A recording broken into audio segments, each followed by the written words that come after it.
So I'm at one of my favorite coffee shops, and I saw this little wall over here they have behind me with these locks on it.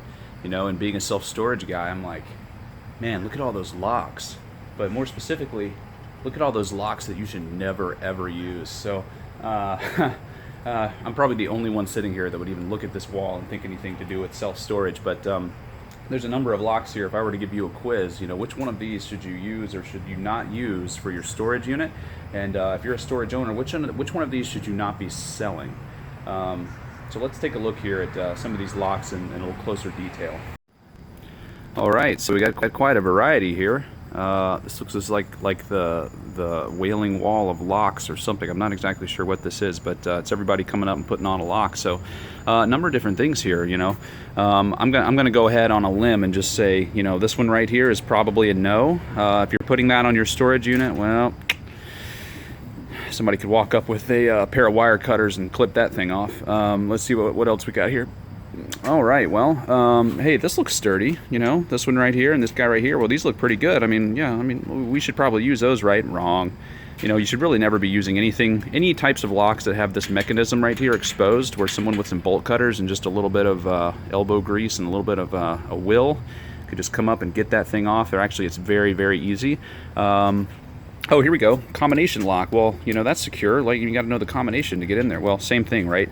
Anytime this is exposed, it's not really where you want to be. Let's see. Pretty much just about 99% of all the locks on here are ones that you actually don't want to use, right?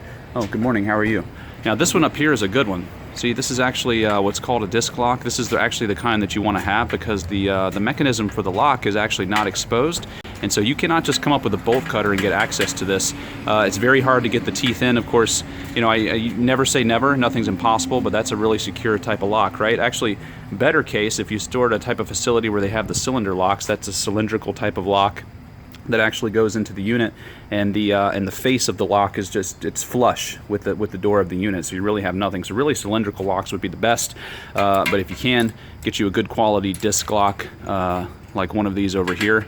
And you can pretty much buy these at any of the storage facilities that you go to or Walmart. At a minimum, you need to have a good lock like that.